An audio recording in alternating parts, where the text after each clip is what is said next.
Engine പ്രവർത്തിക്കുമ്പോൾ ഉണ്ടാകുന്ന അധിക ഹീറ്റിനെ എഞ്ചിനിലൂടെ സർക്കുലേറ്റ് ആവുന്ന കൂളന്റ് അബ്സോർബ് ചെയ്ത് റേഡിയേറ്ററിൽ എത്തിച്ച് തണുപ്പിച്ച് വീണ്ടും എഞ്ചിനിലേക്ക് സർക്കുലേറ്റ് ചെയ്തുകൊണ്ടിരിക്കുന്നു. എഞ്ചിന്റെ എഫിഷ്യന്റായ പ്രവർത്തനത്തിന് ഒരു ഓപ്പറേറ്റിംഗ് ടെമ്പറേച്ചർ ആവശ്യമാണ്. കുറേ സമയമൊക്കെ വാഹനം നിർത്തിയിട്ട് പിന്നീട് സ്റ്റാർട്ട് ചെയ്യുമ്പോൾ എഞ്ചിൻ തണുത്ത അവസ്ഥയിൽ നിന്ന് ഓപ്പറേറ്റിംഗ് ടെമ്പറേച്ചർ എത്താൻ കുറച്ച് സമയമെടുക്കും. ഈ സമയം കൂളന്റ് എഞ്ചിനിൽ നിന്ന് റേഡിയേറ്ററിലൂടെ വീണ്ടും എഞ്ചിനിലേക്ക് ഇങ്ങനെ സർക്കുലേറ്റ് ആയിക്കൊണ്ടിരുന്നാൽ ഈ ഓപ്പറേറ്റിംഗ് ടെമ്പറേച്ചർ എത്താൻ സാധിക്കാതെ വരും.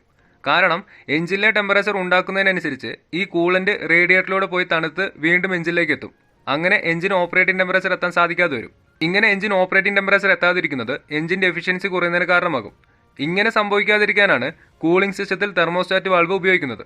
ഈ thermostat valve engine operating temperature എത്തി കൂളന്റിന്റെ ടെമ്പറേച്ചർ 90-95 ഡിഗ്രി ആകുമ്പോഴാണ് എഞ്ചിനിലൂടെ മാത്രം സർക്കുലേറ്റ് ചെയ്തുകൊണ്ടിരിക്കുന്ന കൂളന്റിനെ തെർമോസ്റ്റാറ്റ് വാൾവ് ഓപ്പൺ ചെയ്ത് റേഡിയേറ്ററിലേക്ക് കടത്തിവിടുകയും തണുപ്പിക്കുകയും ചെയ്യുകയുള്ളൂ. അതുവരേക്കും എഞ്ചിൻ ഓപ്പറേറ്റിംഗ് ടെമ്പറേച്ചർ എത്തുന്നവരേക്കും ഈ വാൾവ് അടഞ്ഞിരിക്കും.